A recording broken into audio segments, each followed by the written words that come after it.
இன்றைக்கு தமிழர்கள் மத்தியில் அதிகம் பேசப்படுற ஒரு விஷயம் தையட்டி விகார. தையட்டி விகாரையை சுற்றி இருக்கிற மிகப்பெரிய சர்ச்சைகள், அதுக்கு பின்னால் இருக்கிற அரசியல். இது ஒரு சிலர் சொல்ற மாதிரி ஒரு சில குடும்பங்கள் சம்பந்தப்பட்ட பிரச்சனை மட்டும் கிடையாது. அதையும் தாண்டி இதுக்கு பின்னால ஆழமான காரணங்கள் இருக்கு. நாங்கள் விளங்கிக் கொள்ள வேண்டிய சில விஷயங்கள் கூட இருக்கு. ஒரு சில குடும்பங்கள் சம்பந்தப்பட்ட பிரச்சனை தானே, இதை தீர்த்து கொள்ள முடியும், இதுக்கான தீர்வு இதுதான்னு சொல்லி ஒரு தரப்பு சொல்ல முடியும், அதுக்கு மாற்று தீர்வு இதுதான்னு சொல்லி வேற தரப்பு சொல்ல முடியும். ஆனால் ஒரு சில குடும்பங்கள் சம்பந்தப்பட்ட பிரச்சனை மட்டும் கிடையாது, அதையும் தாண்டி ஒரு இனத்தினுடைய இருப்பு, அடையாளம் இதெல்லாம் சம்பந்தப்பட்டது. நாங்கள் விளங்கிக் கொள்ள வேண்டிய சில விஷயங்கள் இருக்கு. இப்பதான் இதை பற்றி கதைக்கணுமா, இதுவரைக்கும் ஏன் இதை பற்றி யாருமே கண்டுகொள்ளலன்னு சொல்லி சில நேரங்களில் சிலர் நினைக்கலாம். ஆனால் இது சில வருஷங்களுக்கு முதல்ல இருந்தே செய்திகளில் பேசப்பட்டது. அப்போ சில நேரங்களில் சிலர் கோமாவில் இருந்து இருக்க முடியும். இப்போ சிலர் விழிச்சு கொள்றாங்கன்றதுக்காக நம்ம கதைக்காம தவிர்க்க முடியாது. இப்போ நான் இதை பற்றி கதைக்க வேண்டிய அவசியம் என்னன்னு சொன்னால், சமூகத்தில் இதை பற்றி பிழையான கருத்துக்கள் பரப்பப்படுறதை சில நாட்களாக பார்க்க முடியுது. சில விஷயங்களை வெளிப்படையாக கதைக்க வேண்டியிருக்கு. அது என்னன்றதை விளக்கமாக இந்த காணொலியில் பார்க்க போறோம். தையட்டி விகார, அதை சுற்றி இருக்கிற சர்ச்சையை பற்றி தெரிஞ்சு கொள்ள விரும்புறவங்க முழுமையா இந்த காணொலியை பாருங்க. அதுக்கு பிறகு உங்களுடைய கருத்துக்களை பதிவு செய்யுங்க. என்னன்றதை விளக்கமா பார்க்கலாம். வணக்கம், நான் பிரசாந்த் ராஜ். தையட்டி விகார சம்பந்தமான பிரச்சனை எங்கேருந்து ஆரம்பிக்குதுன்னு சொன்னால் 1990களில் இருந்து. என்னென்னு சொன்னால் அந்த காலத்தில் இருந்து தான் இதை நாங்கள் பார்க்க வேண்டியிருக்கு. 90-92ஆம் ஆண்டு காலகட்டத்தில் யாழ்ப்பாணத்தில் ஒரு இடம்பெயர்வு ஏற்படுது. அதுக்கு பிறகு அங்கிருந்த மக்கள் தங்களுடைய இருப்பிடங்களை, சொந்த இடத்தை விட்டு, தங்களுடைய பூர்வீக நிலத்தை விட்டு, இதை நாங்கள் கவனிக்க வேண்டியிருக்கு. பூர்வீக நிலத்தை விட்டு இடம்பெயர்றாங்க. படிப்படியாக அந்த காணிகள் விடுவிக்கப்படுது. சில காணி இராணுவ கட்டுப்பாட்டுக்குள்ளே இருந்தது. கட்டம் கட்டமாக காணிகள் விடுவிக்கப்பட்டிருந்தாலும் கூட ஒரு காலகட்டம் வரைக்கும் உயர் பாதுகாப்பு வலயம், ராணுவத்தினுடைய கட்டுப்பாட்டுக்குள்ள இருந்த பிரதேசம்.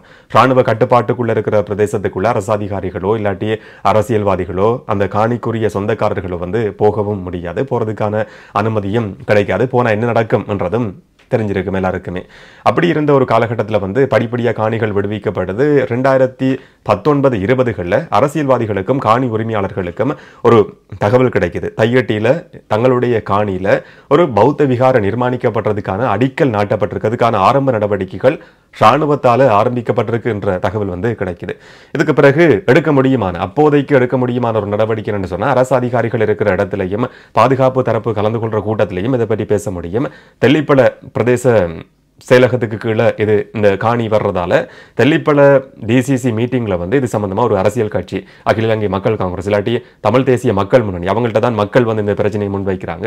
அப்போ தமிழ் தேசிய மக்கள் முன்னணியால் இந்த விஷயம் டிசிசி மீட்டிங்கில் பேசப்படுது. இப்போ இந்த அரசியல் கட்சியினுடைய பேரை நான் சொன்னதுமே அந்த கட்சிக்கு ஆதரவானவர், இந்த கட்சிக்கு ஆதரவானவர்னு சொல்லி சில நேரங்களில் வழக்கம் போல லேபிள் ஓட்ட முடியும். ஆனால் அதை பற்றி எனக்கு கவலை கிடையாது. எல்லா அரசியல் கட்சிகளையும் எல்லா அரசியல்வாதிகளையும் எந்த விதமான பாரபட்சமும் இல்லாமல் விமர்சிச்சிருக்கிற வீடியோக்களை நீங்கள் தொடர்ச்சியாக பார்க்க முடியும். அதை என்ன தொடர்ந்து பார்க்குறவங்களுக்கு தெரியும். யாருக்கும் சோரம் போக வேண்டிய அவசியம் கிடையாது. சில விஷயங்களை கதைக்காம இந்த நாட்களில் தவிர்க்கிறதுக்கான காரணம் என்னன்னு சொன்னால், சிலரை பற்றி கதைக்கிறது கிடையாதுன்னு சொல்லி நான் ஒரு முடிவு எடுத்திருக்கிறேன். அதனால சில நபர்களை பற்றி நான் கதைக்கிறது கிடையாது.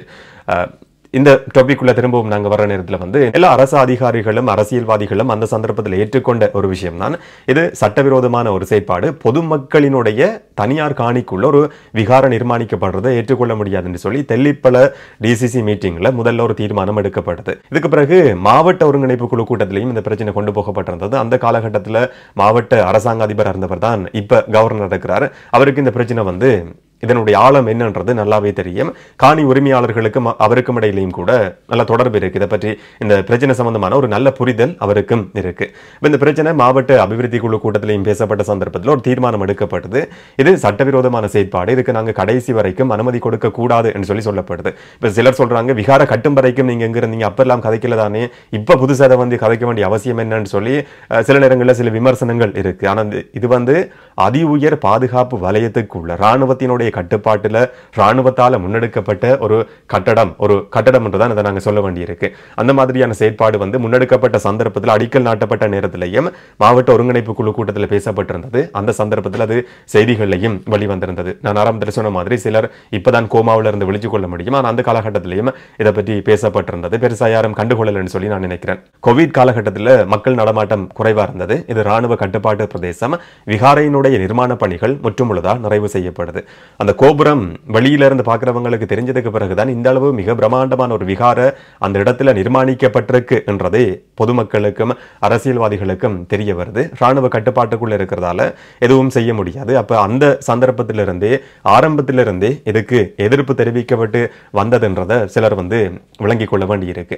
அடுத்தது இந்த விகாரையினுடைய இடத்தை பொறுத்த வரைக்கும் தையட்டின்னு சொன்னாலும் தையட்டியில உண்மையிலேயே ஒரு விகாரைக்குரிய காணி இருக்கு.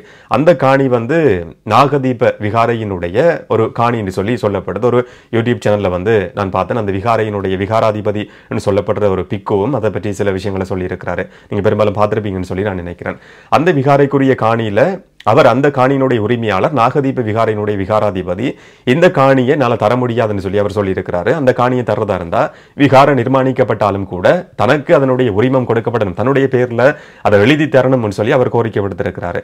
இதுக்கு பிறகு இப்ப கோவிலா இருந்தாலும் சரி, சில சமய கட்டமைப்புகள்லையும் ஒவ்வொரு அமைப்புகளுக்கு இடையில போட்டி இருக்கும், பொறாமை இருக்கும். அந்த மாதிரி தான் இந்த தையட்டி விகார சம்பந்தப்பட்ட நிர்வாகத்துக்கும் நாகதீப விகார நிர்வாகத்துக்கும் இடையில ஒரு போட்டி இருந்திருக்கு. அப்ப அந்த காணியை கொடுக்கிறதுக்கு அவர் மரபு தெரிவிச்சிருக்கிறாரு. இதுக்கு பிறகு பார்த்திருக்கிறாங்க, இந்த காணி ராணுவத்தினுடைய கட்டுப்பாட்டில் இருக்கு, உரிமையாளர்கள் எங்கன்னு சொல்லி தெரியாது, பொதுமக்களுடைய காணி என்று சொல்லி தெரிஞ்சு கொண்டும் அதுக்குள்ள விகாரையினுடைய நிர்மாண பணிகள் ஆரம்பிக்கப்படுது. இந்த காணிக்கான உறுதி கிடையாது, ஆதாரங்கள் கிடையாது என்று சொல்லி சிலர் சொல்லலாம். 30-35 வருஷங்களாக இருந்தாலும் கூட சிலருடைய கைகளில் இன்றைக்கு வரைக்கும் காணிக்கான ஆதாரங்கள், உறுதி எல்லாமே இருக்கு.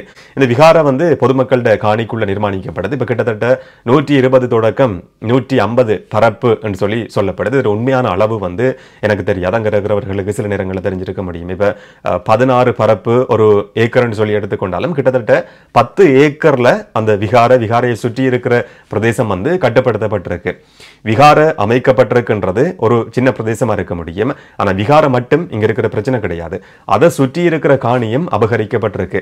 இந்த விகாரைக்கு விகார நிர்மாணிக்கப்பட்டதுக்கான காரணமே ராணுவத்துக்கான விகாரன்னு சொல்லி அமைக்கப்பட்டிருக்கு. அதுக்கிட்ட போர்டும் போடப்பட்டிருக்கு. இது ராணுவத்தினுடைய கட்டுப்பாட்டில் இருக்கிற ஒரு விகார, ராணுவத்துக்கு அமைக்கப்பட்ட விகாரன்றது எல்லாருக்கும் தெரியும். அப்படி இருக்கிற விகாரைக்கு வெளியில இருந்து தான் பௌத்த மக்கள் வர வேண்டி இருக்கு. அப்படி வரும்போது அவங்க தங்குறதுக்கான விடுதிகள் அமைக்கப்பட்டிருக்கு, அதுக்கான வசதிகள் அமைக்கப்பட்டிருக்கு. இதெல்லாம் சேர்ந்தது கிட்டத்தட்ட 16 ஏக்கருக்கு அந்த நிர்வாகம் இப்ப உரிமை கோருது என்று சொல்லி சொல்லப்படுது. ஆனா 120 தொடக்கம் 150 பரப்பு காணி என்ற கருத்தும் சிலர் மத்தியில் இருக்கு. இதுதான் இந்த விகாரையினுடைய அமைவிடம் சம்பந்தமான பிரச்சனை. இதுக்கு பிறகு ஏன் இந்த காணி உரிமையாளர்கள் ஒரு சட்ட நடவடிக்கைக்கு போகல, ஒரு வழக்கு தொடுத்திருந்த அந்த பிரச்சனையை சட்ட ரீதியில் அணுகியிருக்க முடியும் என்ற மாதிரி சில நிபுணர்கள் இப்ப கருத்துக்களை சொல்றதையும் பார்க்க முடியுது.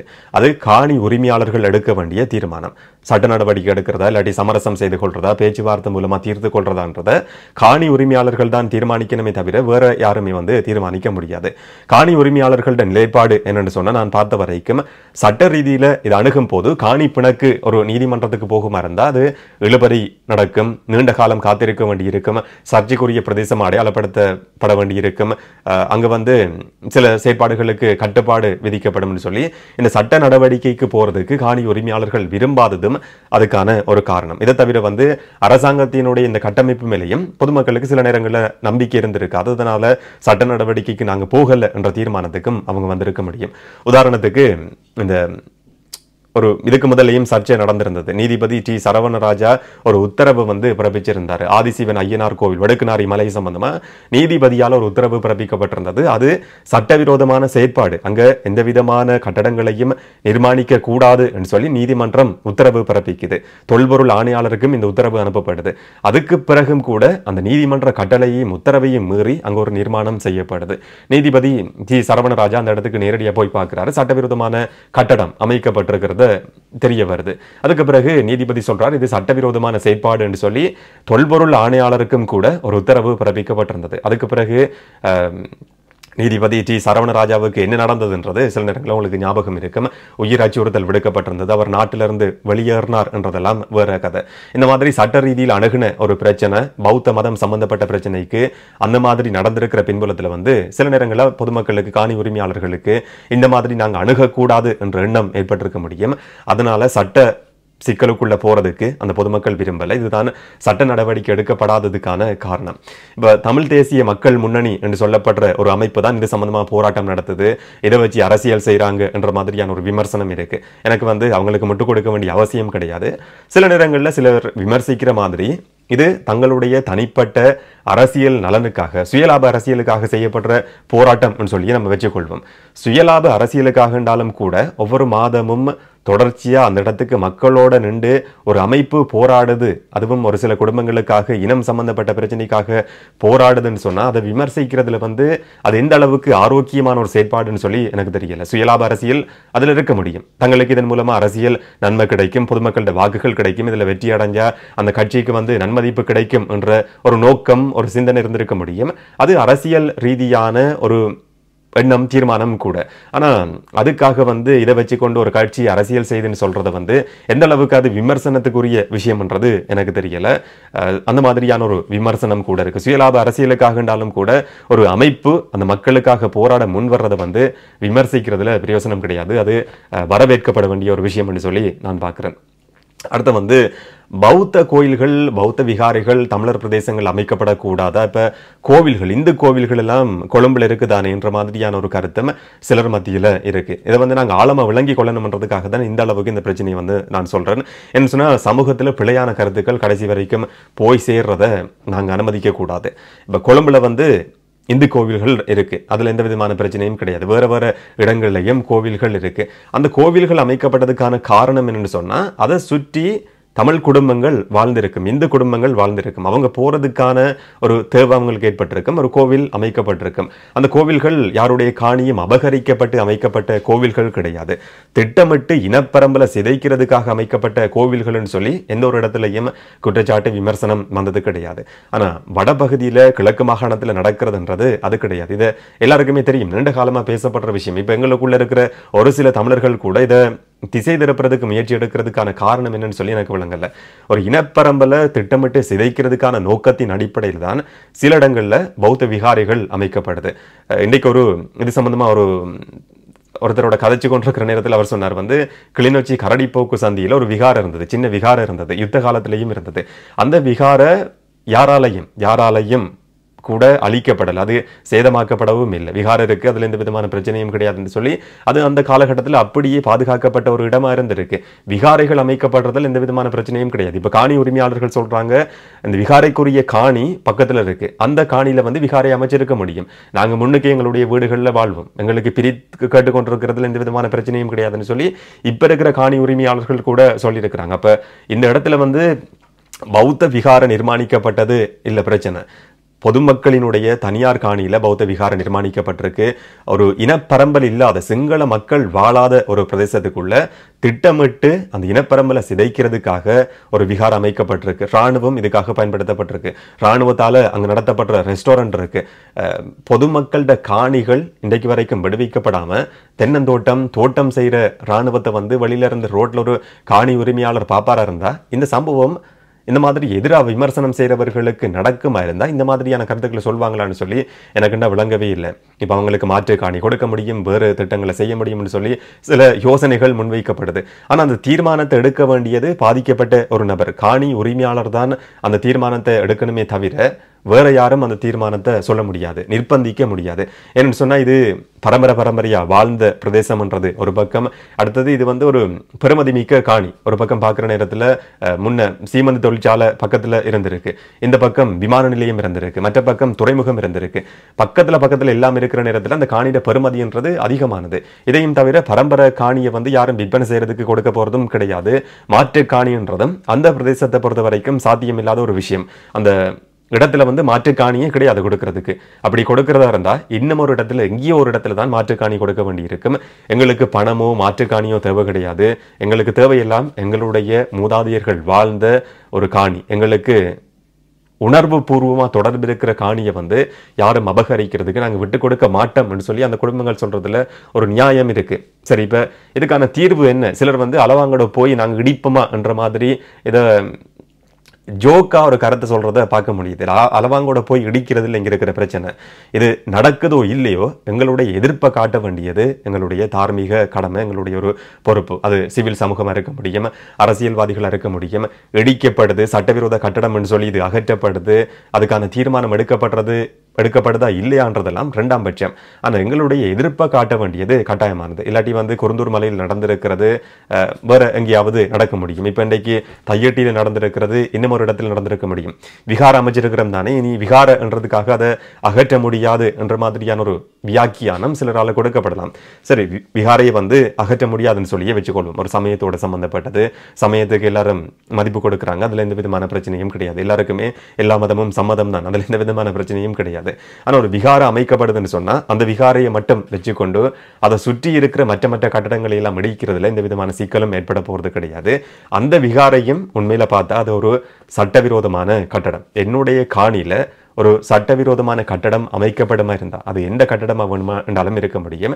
என்னால அதுக்கு அனுமதி கொடுக்க முடியாது. எனக்கு அது பரம்பரை காணியா, உணர்வு பூர்வமா தொடர்போட்ட காணியா இருக்கிற நேரத்தில் அதுக்கு நான் கடைசி வரைக்கும் அனுமதி கொடுக்க மாட்டேன். இது திட்டமிட்ட ரீதியில இனப்பரம்பல சிதைக்கிற செயற்பாடுன்றது ஒரு பக்கம் இருக்கு. இன்னும் ஒரு பக்கம் பூர்வீக காணியை விட்டு கொடுக்கறதுக்கு யாரும் முன்வர மாட்டாங்கன்றதையும் நாங்கள் விளங்கி கொள்ள வேண்டி இருக்கு. இதை பற்றி தெரியாதவர்களுக்கு இது விளங்கப்படுத்தணும்னு சொல்லி நான் நினைச்சேன். இப்ப புதுசா இதை கதைக்கிறாங்க, இது அரசியலுக்காக பேசப்படுற விஷயம்னு சொல்லி சில நேரங்களில் நினைக்கலாம். ஆனால் தொடர்ச்சியாக செய்திகளை பார்க்குறவங்களுக்கு இது செய்திகளில் ஆரம்ப காலகட்டத்தில் இருந்து பேசப்பட்ட ஒரு விஷயம் என்றது தெரிஞ்சிருக்கும். இப்போ சமூகத்தில் பிழையான ஒரு கருத்து போய் சேரக்கூடாதுன்றதுக்காகத்தான் இவ்வளவு விளக்கங்களையும் நான் கொடுக்கணும்னு சொல்லி நினைச்சேன். தெரியாதவர்கள் இதை தெரிஞ்சு கொண்டிருப்பீங்கன்னு சொல்லி நான் நினைக்கிறேன். இதை பற்றி தெரிஞ்சு கொள்ள நினைக்கிறவர்களுக்கும் இந்த காணொலியை மறக்காம பகிர்ந்து கொள்ளுங்க. இதை பற்றி உங்களுடைய கருத்துக்கள் என்னன்றதை மறக்காம கமெண்ட்ல சொல்லுங்க. இன்னும் ஒரு காணொலியில் இன்னும் ஒரு தகவலோட சந்திக்கலாம். வணக்கம்.